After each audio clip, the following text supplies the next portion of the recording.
오늘은 마태복음 25장 말씀 중심으로 나는 어떤 사람인가 이런 제목의 말씀을 함께 나누겠습니다. 마태복음 24장과 25장은 예수님께서 직접 언급하신 소위 종말론, 에스카톨로지입니다. 이 종말이란 말, 마지막 일들이라는 헬라 에스카타에서 온 말입니다.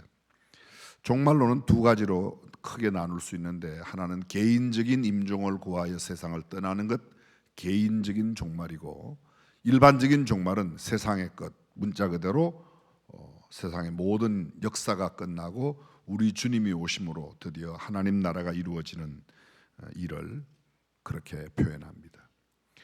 영어로 표현하면 Jesus coming again, 예수님께서 coming again, 다시 오신 재림이죠. 이 마태복음 24장 25장 이 종말론에 관한 말씀은 예수님께서 마지막 이 땅에 보내셨던 고난주간 화요일 성전에서 그리고 감람산에 오르셔서 제자들과 다른 사람들에게 가르치신 내용입니다. 24장 1절은 이렇게 시작합니다. 예수께서 성전에서 나와서 가실 때에 제자들이 와서 종용이 묻습니다. 이런 일이 언제 일어납니까? 그 말씀 앞에 예수님께서 제자들에게 하신 말씀은, 성전 안에서 너희가 이 아름다운 성전을 보느냐? 이 성전이 곧 무너질 것이라고. 예루살렘아 예루살렘아, 암탉이 병아리를 품같이 내가 너희를 얼마나 품으려고 했더냐 하는 그런 음성과 함께 말씀을 하세요. 제자들이 예수님께 종용이 나와서, 은밀하게 나와서, 다시 말하면 우리에게만, 영어 성경에는 privately, 소위 개인적으로 이렇게 조용히 여쭈었을 때 예수님께서 말씀하십니다.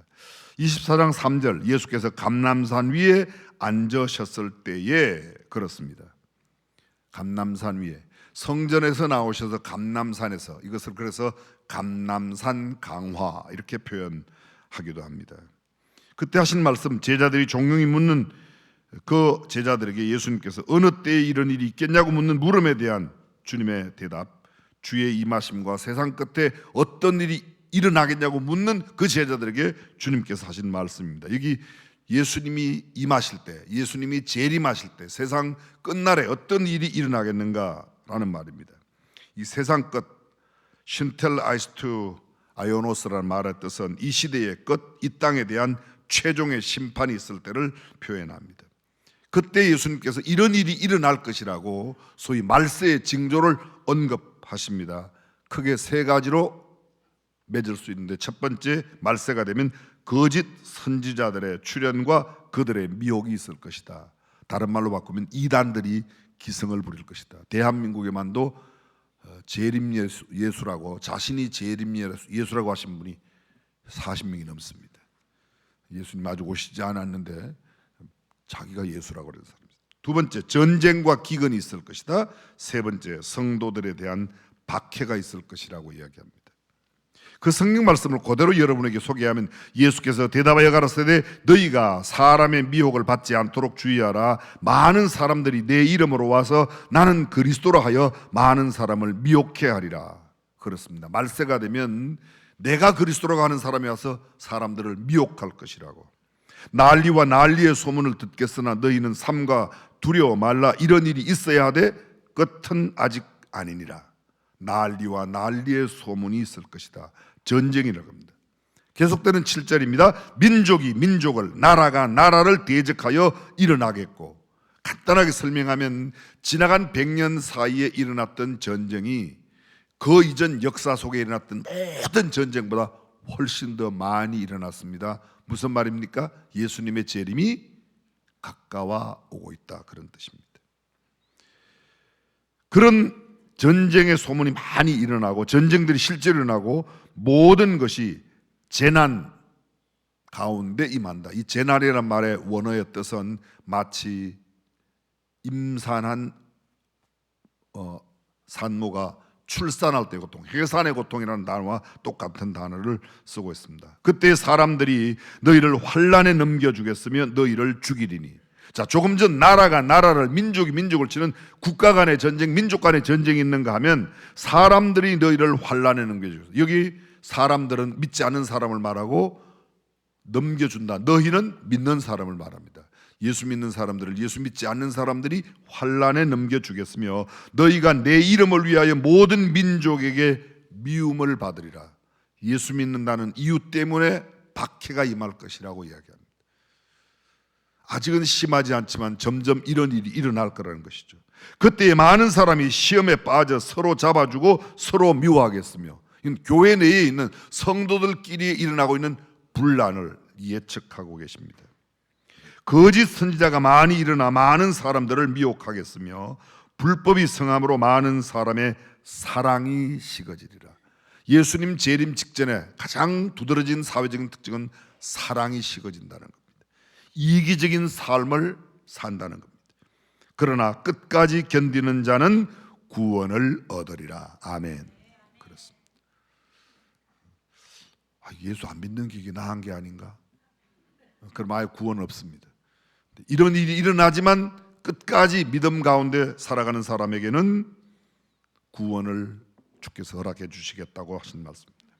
종말론과 관련된 신학적인 논리가 굉장히 많이 있습니다. 뭐 전천년설이 어떻고 휴거가 어떻고 무천년설이 어떻고 환란 전 등등 신학적인 논쟁은 이 시간에 하지 않겠습니다. 그러나 중요한 것은 종말은 반드시 온다는 겁니다. 하나님은 오래 참으세요. 그러나 끝까지 참으시진 않으세요. 어떤 날 주님의 인내가 다하는 그날 예수님이 이 땅에 오셔서 온 민족들을 심판하실 것이라고 말합니다. 어떤 사람이 되어야 할 것인가? 이런 말세를 살아가는, 말세를 준비하는 우리들은 어떤 신앙의 태도로 어떤 삶을 살아야 할 것인가를 구체적으로 설명하는 내용이 마태복음 25장 소위 이른바 세 가지 비유로 주님이 설명하십니다. 첫 번째 비유가 여러분이 잘 아시는 열 처녀의 비유입니다. 슬기로운 5명의 처녀는 등과 기름을 준비하였고 미련한 5명의 처녀는 등은 준비하였지만 기름을 준비하지 않았다. 좀 쉬운 말로 말씀드리겠습니다.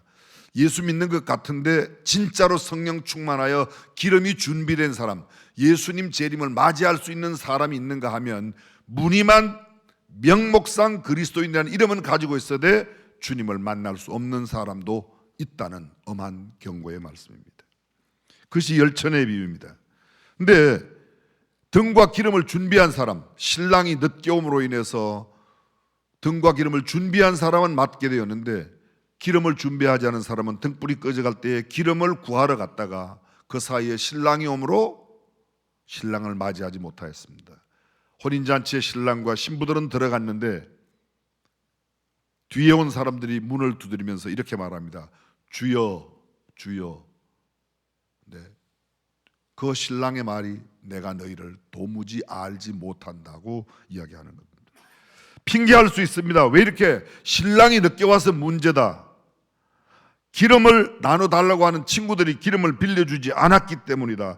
그 이외에도 이것저것 수많은 변명들이 있을 수 있겠지만 슬기로운 처녀들처럼 등과 기름을 함께 준비하는 자세, 다시 말하면 이름뿐만 아니라 우리의 삶에서도 인격에서도 모든 활동 가운데도 믿는 사람으로서의 아름다운 삶을 살아가야 될 줄로 믿습니다. 두 번째 비유가 달란트 비유입니다. 어떤 주인이 타국에 가면서 종들을 불러 한 종에게는 그 재능대로 5달란트, 2달란트, 1달란트 각기 나누어 주었습니다. 오랜 후에 주인이 돌아왔습니다. 성경이 이렇게 말합니다. 그 주인이 돌아와, 그 다음 표현은 임금들이, 그 주인이 다시 온다. 예수님께서 주인으로 오시지만 오셔서 다스리는 나라갈 때 그는 임금이 왕이 됩니다. 그래서 우리 주님이 다스리는 나라갈 때 5달란트로 5달란트를 남긴 사람, 2달란트로 2달란트를 남긴 사람, 1달란트 받은 사람은 가서 땅을 파고 묻어두었다가 와서 1달란트를 가져왔습니다. 그런데 5달란트 남긴 사람과 2달란트를 남긴 그 사람에게는 임금이 이렇게 칭찬합니다. 잘하였도다 착하고 충성된 종아, 네가 적은 일에 충성하였으면 내가 많은 것으로 네게 맡기리니 네 주인의 즐거움에 참여할지어다. 잠깐만요. 여기 주의를 집중할 필요가 있습니다. 5달란트로 5달란트를 남긴 사람과 2달란트로 2달란트를 남긴 사람에게 칭찬이 토시 하나 틀리지 않고 똑같다는 거예요. 주인이 맡길 때 그의 재능대로, 그의 능력대로 그에게 맞게 주었다는 거죠. 우리가 큰 일을 하지 않아도 내게 맡은, 내게 주어진 능력과 내게 주어진 형편대로 받은 것에 적절하게 남기면 동일한 칭찬을 받는다는 거죠. 그것이 성경이 가르치고 있습니다. 근데 한 달란트 받았던 자는 변명합니다. 주여, 당신은 굳은 사람이라 심지 않은 데서 거두고 해치지 않은 데서 모으는 줄을 내가 알았으므로 두려워하여 나가서 당신의 달란트를 땅에 감추어 두었나이다. 보소서, 당신의 것을 받으셨나이다. 주인이 대답하여 말합니다. 악하고 게으른 종아, 나는 심지 않은 데서 거두고 해치지 않은 데서 모으는 줄로 네가 알았느냐? 그러면 네가 마땅히 내 돈을 취리하는 자들에게 두었다가 나로 돌아와서 내 본전과 별리를 받게 할 것이 아니냐. 여기 보십시오. 악하고 게으른 종이라고 말합니다. 이 한 달란트 받은 사람의 가장 결정적인 문제가 뭐예요? 주인님, 나는 주인님이 심지 않고도 거두고 해치지 않은데도 모으는 줄을 알았습니다. 내 생각대로 주인을 알았다는 겁니다. 사랑하는 성도 여러분, 우리가 하나님을 안다라고 말할 때 하나님을 아십니까? 네. 어떻게 아십니까? 내 스타일로 내 생각하는 대로 아는 건 온전한 알미 아니며 그것은 한 달란트 받은 자가 하는 이야기입니다. 성경이 말씀하고 있는 하나님, 심지 않은 데서 거두는 자가 아니라는 거예요. 하나님은. 근데 내가 내 생각대로 알았습니다. 한번 생각해 보십시오. 나는 지금 하나님을 어떤 하나님으로 알고 있는가? 이 무익한 종을 바깥 어두운 데로 내어 쫓아라. 거기서 슬피 울며 이를 갈미 있으리라. 그렇습니다. 내침을 당합니다. 이 악하고 게으른 종이라는 말, 이게 왜 악하지? 묻어두었는데, 이런 뜻입니다. 이 악한 종은 이렇게 생각했다는 거죠. 이거 벌어봐야 다 주인 거잖아. 내가 뭐 그렇게 노력할 필요 없잖아. 애써봐야 내게 돌아오는 것도 나는 종인데, 또 이런 생각을 했다는 겁니다. 굳이 뭐 그렇게 힘들게 뭔 장사를 해. 만약 장사하다가 아니면 어떤 일을 벌였다가 망하면 어떡하지? 그때면 내가 주인한테 깨질 거 아니야. 얻어 터질 거 아닌가 봐. 그러니 그냥 묻어두었다가 그대로 가야지. 상당히 어쩌면 더 지혜로운지도 모르겠습니다. 여러분, 주님께서는 5달란트를 많이 남기냐 2달란트를 남기냐, 그게 중요한 게 아니라 어떤 태도로 주어진 삶을 살았느냐가 중요한 줄로 믿습니다.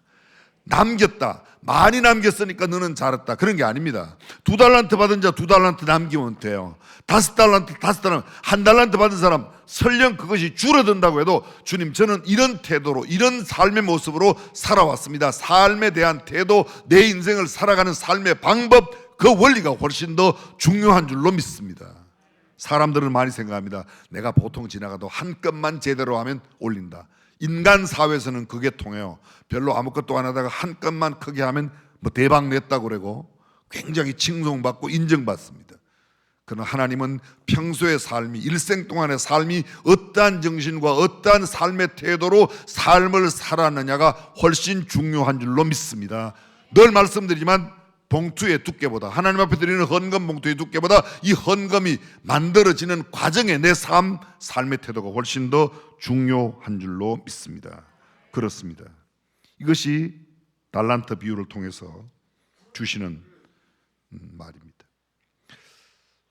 천국은 마치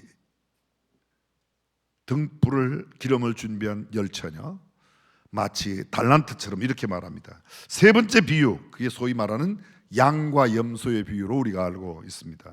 사실은 양과 염소의 비유가 아닙니다. 성경은 이렇게 기록합니다. 인자가 자기 영광으로 모든 천사와 함께 올 때에 자기 영광의 보좌에 앉으리니 모든 민족을 그 앞에 모으고 각각 분별하기를 목자가 양과 염소를 분별하는 것 같이 하여 양은 그 오른편에 염소는 왼편에 둔다. 다시 말하면 양 같은 사람은 오른편에, 염소 같은 사람은 왼편에. 그래서 이건 왼편과 오른편, 오늘날 말하는 좌파 우파 그거와는 전혀 상관없습니다. 단순히 성경이 말하고 있는 오른편에 있는 의로운 사람, 왼편에 있는 의롭지 못한 사람의 이야기를 이야기합니다. 그때 임금이, 조금 전에도 말씀드렸습니다. 주인이 왔는데 그 나라를 심판할 때는 임금으로 심판하세요. 오른편에 있는 자들에게 이르되 내 아버지께 복받을 자들이여 나와 창세로부터 너희를 위하여 예비된 나라를 상속하라. 내가 줄일 때에 너희가 먹을 것을 주었고, 목마를 때에 마시게 하였고, 나그네 되었을 때에 영접하였고, 벗었을 때에 옷을 입혔고, 병들었을 때에 돌아보았고, 옥에 갇혔을 때에 돌아보았고, 와서 옥에 갇혔을 때 돌아봤다. 요새 말로 굳이 말하면 내가 옥에 있을 때 너희가 나를 면회 왔다. 요 한 말씀만 드릴게요. 여러분 혹시 면회 가세요? 가야 된다는 거죠. 다시 말하면 도움이 필요한 사람, 어려움에 처한 사람, 그들을 돌보는 삶을 사는 것이 우리가 살아야 할 삶이라고 가르치는 겁니다. 아주 구체적으로 말씀하셨어요. 이에 의인들이 오른편에 있는 사람들이 대답하여 가로되 주여 우리가 어느 때에 주의 줄이신 것을 보고 공개하였으며 목마르신 것을 보고 마시게 하였나이까? 어느 때에 나그네 되신 것을 보고 영접하였으며 벗으신 것을 보고 옷 입혔나이까? 어느 때에 병드신 것이나 옥에 갇히신 것을 보고 가서 배웠나이까? 임금이 대답하여 가라사대 내가 진실로 너희에게 이르노니 너희가 여기 내 형제 중에 지극히 작은 자 하나에게 한 것이 곧 내게 한 것이라. 누구에게 한 것이요? 지극히 작은 자 하나에게 한 것. 도움이 필요한 사람, 지금 현재 병들어 있는 이웃에 있는 사람, 아파하고 있는 사람, 고통스럽게 문제를 안고 있는 사람, 그를 찾아가는 것이 곧 내게 한 것이라고 말하고 있습니다. 왼편에 있는 사람들에게 이렇게 말합니다. 저주를 받은 자들아 나를 떠나 마귀와 그 사자들을 위하여 예비된 영원한 불에 들어가라. 내가 줄일 때에 너희가 먹을 것을 주지 아니하였고, 목마를 때에 마시기 아니하였고, 나그네 되었을 때에 영접지 아니하였고, 벗었을 때에 입히지 아니하였고, 병들었을 때에 옥에 갇혔을 때에 돌아보지 아니하였느니라 하시니 저희도 대답하여 가로되 주여 우리가 어느 때에 주의 줄이신 것이나 목마르신 것이나 나그네 되신 것이나 벗으신 것이나 병든 것이나 옥에 갇히신 것을 보고 공양치 아니하였나이까? 오늘 본문입니다. 이어집니다. 이에 임금이 대답하여 가라사대 내가 진실로 너희에게 이르노니 이 지극히 작은 자에게, 지극히 작은 자 하나에게 하지 아니한 것이 곧 내게 하지 아니한 것이라. 자, 조금 전 오른편에 의로운 사람들에게 뭐라고 말합니까? 지극히 작은 자 하나에게 한 것이 곧 내게 하는 것이다. 왼편에 있는 자들에게 뭐라고 말합니까? 지극히 작은 자 하나에게 하지 않은 것이 곧 내게 하지 않았다는 겁니다. 그리고 말합니다. 저희는 영벌에 의인들은 영생에 들어가리라. 완전히 전혀 만날 수 없는 분리의 상태가 된다는 거죠. 죽음을 이야기할 때 세 가지로 이야기합니다. 우리는 죽음 가운데 태어나요. 아담이 범죄함으로 하나님과 분리. 죽음이라는 따나토스라는 말의 뜻이 분리예요. 그래서 아담은 죄를 지어 하나님 앞에 분리되었어요. 그리고 아담 이후의 모든 사람들은 분리된 상태로 태어납니다. 그렇게 태어난 사람들은 영혼과 육신이 분리돼요. 그래서 우리는 보통 돌아가셨다, 삶이 끝났다는 표현을 이 죽음. 세 번째는 이 영혼이 어떻게 삶을 살았느냐에 따라서 우리의 영혼이 영원한 천국과 영원한 지옥으로 분리되는, 그래서 죽음의 의미가 성경에 세 가지가 이렇게 나타나 있습니다. 오른쪽에 있는 소위 양편에 있는 사람들, 의로운 사람들이 이렇게 말합니다. 여기 나오라. 내 아버지께 복받은 자들이여, 복받을 자들이여 나라를 상속하라. 언제부터요? 창세로부터 예비한 나라를 상속하라. 어마어마한 거죠. 하나님의 나라가 얼마나 위대한가 우리는 알 수 있습니다. 너희를 위하여 예비된, 창세로부터 예비하신 그곳으로 내가 너희를 인도하겠다. 반면에 왼편에 있는 사람, 소위 염소편에 있는 사람들에게는 이렇게 말합니다. 저주를 받은 자들아 영원한 불에 들어가라. 영원한 불에. 여기는 창세로부터 준비한 집에 들어갑니다. 이 불은 영원한 불로 전혀 다른 곳에 들어갑니다. 마귀와 그 사자들을 위하여. 마귀와, 마귀는 단수예요. 사자들은 복수예요. 마귀의 졸개들, 사단 졸개들, 귀신들. 다시 말하면 하나님의 말씀의 뜻을 따르지 아니하고 하나님을 믿지 아니하며 예수 그리스도를 구주로 믿지 아니하는 그 모든 사람들은 영원한 불에 들어갈 거다. 그렇습니다. 지극히 작은 자 중 하나. 여러분도 기억나실 겁니다. 아마 몇 년 전으로 기억하는데 우리 여기 평동 고색동에서 그 새 모자가 먹을 게 없어서 굶어 죽은 사건 기억나실 거예요. 그거보다 조금 전에 수원 역전에서 고등학생이 겨울에 얼어서 죽었어요. 그 이야기를 영화로 만들었습니다. 단편 다큐멘터리 영화로. 저보고 투자하라고 그래서 제가 몇백만 원 투자했는데 영화는 망했습니다.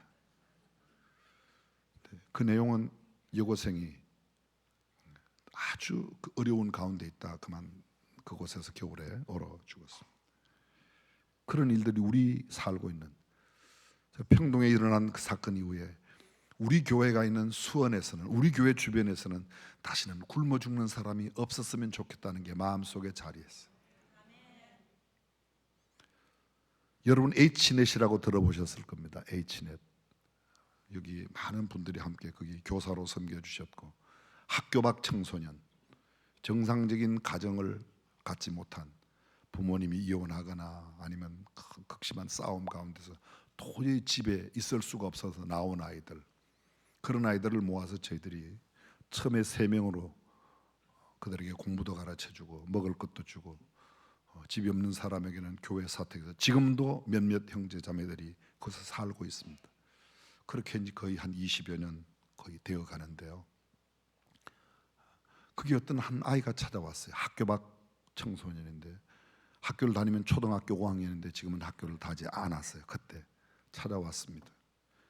우리 선생님하고 인터뷰를 하는데요, 초등학교 5학년인데 임신을 했어요.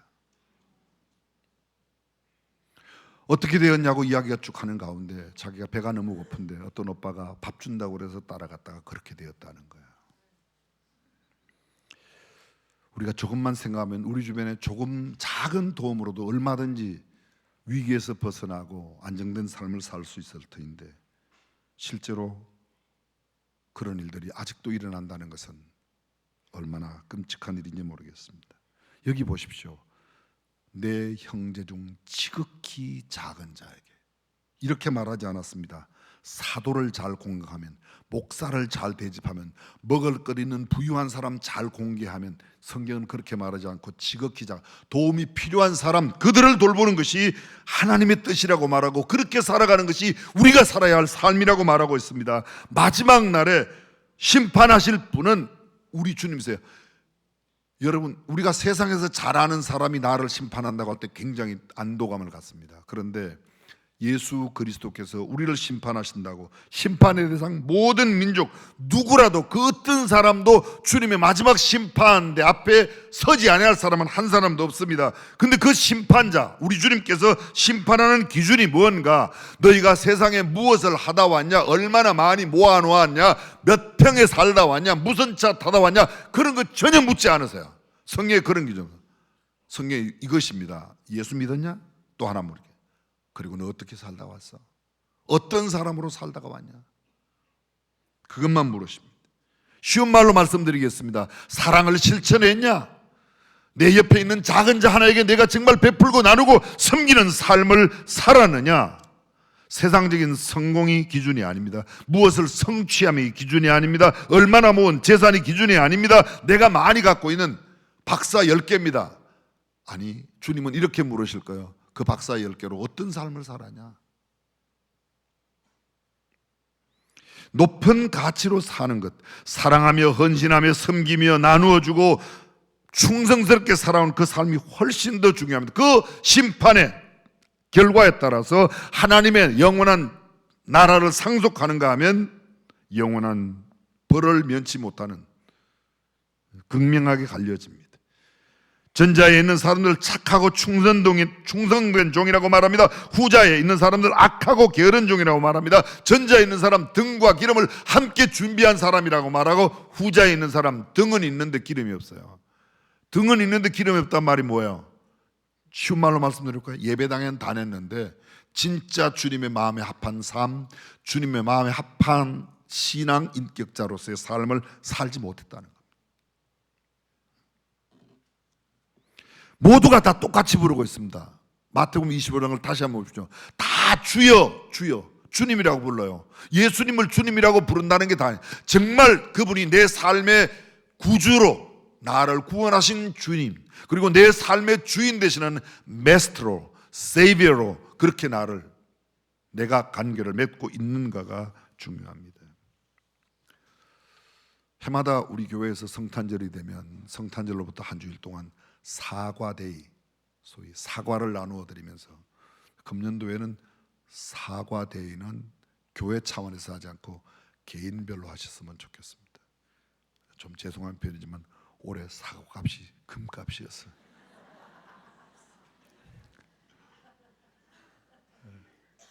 일전에 김장한 목사님 저한테 전화를 하셨어요.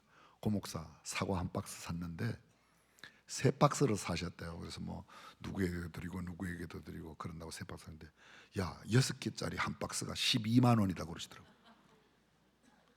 저는 이럴 때는 사과 안 먹어요. 비싼데. 아, 이게 사과되기가 쉽지 않겠구나 하는 생각을 했습니다. 여러분, 크리스마스는 그냥 쉬운 말로 누구 생일이죠? 예수님 생일. 그럼 여러분 생일에는 여러분들이 선물을 사서 나눠줘요? 생일자가 선물을 받아요? 예, 그렇죠? 그럼 크리스마스 때 내가 선물 받기를 기대해야 될까요? 생일 맞는 예수님께 선물을 드려야 할까요? 벌써 다 아시는 분 막 웃으세요. 근데 예수님께 드리면 선물을 드려야 되겠는데 어떻게 드릴까요? 제가 오늘 본문을 생각하면서 이렇게 생각했어요. 그래, 이번에는 내 주변에 있는 가장 작은 자로 계시는 주님께, 이번 성탄절에는 우리 중앙교회 모든 성도들이 너무 큰 것도 말고 많은 것도 말고 그저 라면 하나, 컵라면, 사발면, 뭐 김치라면 등등 있죠. 라면 하나씩 드리면 어떻겠냐? 괜찮으시면 그것도 2개 내도 괜찮아요. 또 이렇게 한 박스 내도 괜찮아요. 저희들이 모아서 그동안 H넷에 자금이 좀 있었습니다. 뭐 아실 거예요. 윤흥남 목사님이 미국으로 완전히 다시 들어가시면서 그분이 부모님께 물려받은 집을 굉장히 싼 가격에, 저렴한 가격에 우리에게 주었어요. 그래서 우리 H넷에서 그걸 샀어요.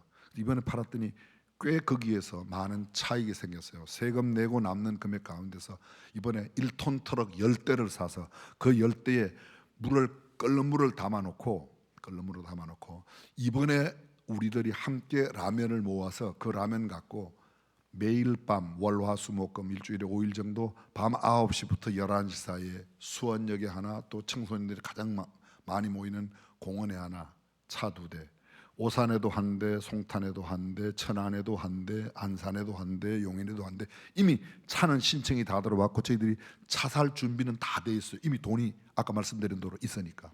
근데 라면은 이번에 시작할 때 여러분들이 라면 하나씩만 갖다 주시면, 제가 어떤 이야기를 했더니 다른 교단의 권사님인데 차 한 대 라면은 자기가 계속 댈게요 그러더라고요. 저는 그렇게 해도 화는 안 낼 거예요. 근데 하나씩은 내자. 일단 하나. 나 작은 잔에 컵 라면 하나 정도는 할 수 있죠? 아, 나 그 정말 부담된다 그런 분들은 크리스마스 요 기간에만 다른 교회 가시다가 다시 오세요. 괜찮아요. 이번 크리스마스 때 우리 예수님께 그냥 컵라면 하나 드리자. H넷이 뭔가 사람들이 또 궁금해서 물어봐요. 희망을 잃어버린 사람들에게 hope, 희망을 심어주자. 도움이 필요한 사람들에게 help, 도움을 좀 주자. 치유가 필요한 사람들에게 healing, 좀 이렇게 치유를 시켜주자. 행복을 잃어버린 사람들에게 happiness. 그래서 소위 신4H로 이 라면 속에 숲도 들었고 여러 가지가 들었겠죠. 근데 특별히 저희들이 하나 첨가하는 양념이 하나 더 있습니다. 복음이라는 양념을 꼭 담으려고 그래요. 물은 그냥 맹물을 팔팔 끓이지만 그 물 끓는 속에 저희들이 사랑이라고 하는 조미료를 조금 넣으려고 그래요. 그래서 우리의 사랑과 복음의 양념이 들어가면 이 라면을 통해서 복음이 전파되고 수원에 있는 많은 사람들이 주님 앞에 돌아오게 되는 결과가 있을 줄로 믿습니다. 설령 그분들이 그거 먹고 안 돌아와도 괜찮아요. 그냥 죽어가는 사람, 힘들어하고 어려워하는 사람들에게 어떤 어르신이 온다고 해도 그래, 라면 한 그릇 우리가 못 드리겠는가. 이야기를 했더니 어떤 분이 시청에 알아봤다요. 그랬더니 그거는 조리이기 때문에 위생 교육을 받아야 되고 무슨 당신은 반도, 당신은 안 와도 당신은 그냥 물 끓여갖고 컵라면에 물 부어주는데 무슨 조리사가 필요하고 위생 교육이 필요하고 그거 너무 복잡해, 그죠? 그래서 그거는 그럼 따로 갇혀서 하겠다는 사람은 갇혀서, 못하게 안 할 테니까 갇혀서 해라. 우리는 그냥 이렇게 보여주겠다. 그래서 이 사람들이 H2H, 헬에서 헤븐으로, 지옥에서 천국으로 옮겨가는 영적인 주소가 변화될 수 있기를 주님의 이름으로 축복합니다. 저는 마지막 짤막한 이야기 하나 하겠습니다. 엘리자베스 조안나 셰핑이라고 하는 선교사 이야기입니다. 1880년 9월 26일 독일에서 아빠를 모르는 미혼모 가정에서 태어났습니다. 그의 어머니 안나 셰핑은 3살배기 딸을 할아버지 할머니에게 맡기고 미국으로 이민을 떠나버렸습니다. 셰핑은 할머니의 보살핌 가운데 초등학교 입학을 했지만 9살이 되던 해에 할머니마저 세상을 떠나버리고 말았습니다. 태어나면서부터 미혼모, 할머니 밑에서 9살까지 살다가 천혜의 고아가 된 이 아이, 그의 어머니의 주소를 받아들고 사람들의 도움으로 미국으로 어머니를 찾아갑니다. 1889년 어머니를 제외하죠. 캐톨릭 재단에 있는 한 학교에서 입학을 해서 고등학교를 마치고 그는 간호학교에 입학합니다. 1901년 21살 되던 그 해에 뉴욕에 있는 시립병원에서 간호사 실습을 하면서 친구의 권유를 받고 그동안 다녔던 캐톨릭을 떠나서 장로교회로 등록하고 예수 그리스도를 구주로 영접했습니다. 개종을 하고 신학을 공부하게 되는데 신학 공부가 익숙하지 않아서 8년 만에 간신히, 사실은 성경학교를 졸업했습니다. 31살 성경학교를 마친 그가 선교사를 하겠다고 선교 지원을 하죠. 그리고 1년 뒤 그가 부임한 선교지가 조선이라는 나라였는데, 혹시 알고 계신지 모르겠어요. 조선으로 왔습니다. 많은 조선 사람들은 전염병에 내어 몰려있고 죽음에서 정말 어려워하는 가운데, 게다가 나라의 사정은 일제에 치하해서 굉장히 어려움을 겪었습니다. 1912년 2월 20일 32살의 셰핑은 미국 남장로교회 조선의료 선교사로 파송받아서 샌프란시스코에서 배를 타고 29일 만에 한국에 도착했습니다.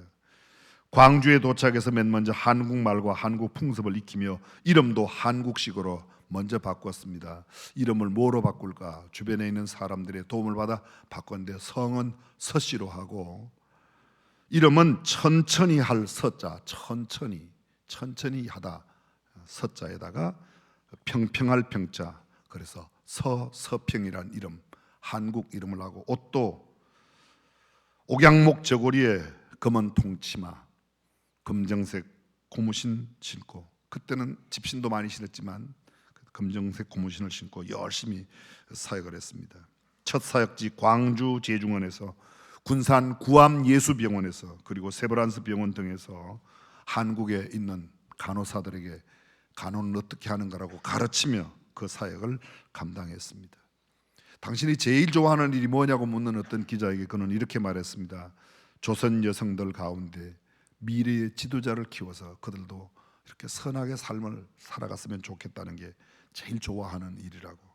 1년 동안 열심히 간호도 하고 선교를 했습니다. 그가 1년 동안에 만난 한국의 여인들 500명이 넘는데 500명 가운데 자기 이름을 가진 사람은 10명도 되지 않았다고. 대부분의 여성들의 이름은 돼지 할머니, 개똥 엄마, 큰년, 작은년, 미친년, 이름도 참 다양했어요. 지금은 이름들이, 좋은 이름들이 얼마나 많은지, 춘자, 명자, 애자 이런 게 많은데, 요새는 은혜도 많고 뭐 많고 많아요. 그런데 그때는 뭐 개똥 엄마. 여인들은 마치 남편에게 노예처럼 복종하고 집안일을 도맡아하는 그런 일을 했습니다. 그들에게 한글을 깨우치고, 그래서 주변에 있는 사람들은 그를 가르쳐 일당 천이라고, 아니 1000명 이상의 목사를 한다고 이야기를 할 정도였습니다. 1930년 마지막 선교 편지를 그가 쓰는데, 미국에서 많은 여성들이 담배를 피우는 것만 줄여서 복음을 전한다면 이 조선 땅에 수많은 사람들을 깨우칠 수 있다고 아쉬워하는 마음을 갖습니다. 어느 추운 겨울날 서평은 광주천 부동교 및 어느 움막 속으로, 사실 움막이라고 말하지만 지푸라기 더미 속에 들어가서 거지 노인을 만납니다. 최씨 아저씨 아직 안 죽고 살아있어요? 제가 오늘 이불 가져왔어요. 이 이불 덮고 주무시라고 자기의 있는 모든 삶을 다 나누어 주었습니다.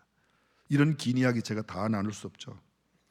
1933년 서서평은 조선인 목회자 등 동역자들과 함께 50여 명의 한센 환자를 데리고 이들이 좀 거할 수 있는, 모든 동네로부터 쫓겨난 이 한센 병자가 거할 곳이 없어서 가는 데마다 돌 던짐을 당합니다.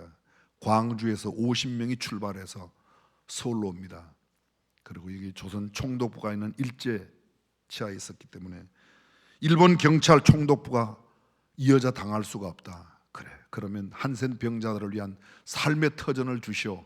그래서 얻은 것이 소록도의 이른바 나완자촌이 이 서서평 선교사회에서 세워졌습니다.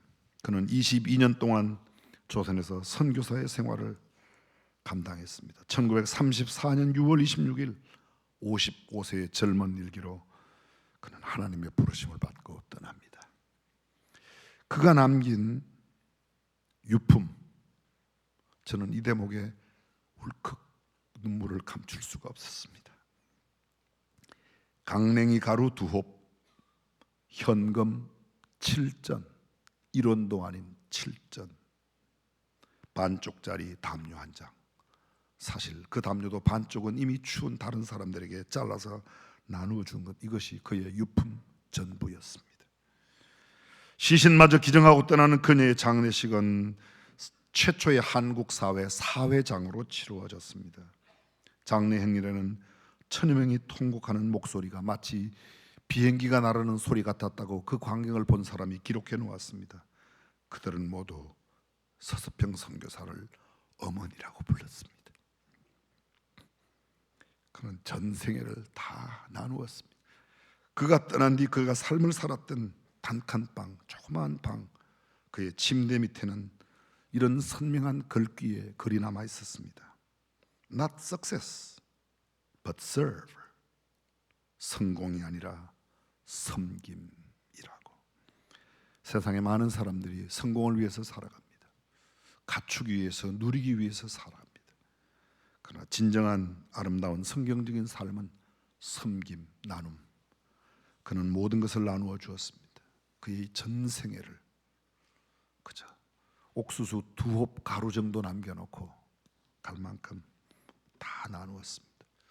우리가 그렇게 서서평 선교사님처럼 쉐평 선교사처럼 나누지는 못해도 그저 라면 한 가루, 라면 한 상자 정도 나눈다면 우리가 살고 있는 사회가 훨씬 더 푸근하고 따뜻한 사회가 되지 않을까. 그리고 사람들은 그 속에서 하나님의 사랑을 발견하게 되고 복음이 무엇인지를 보게 될 것입니다. 오늘 입만 풍성한 강단의 외침보다 구체적인 사랑의 실천에 2023년 성탄절 될 수 있기를 주님의 이름으로 축복합니다.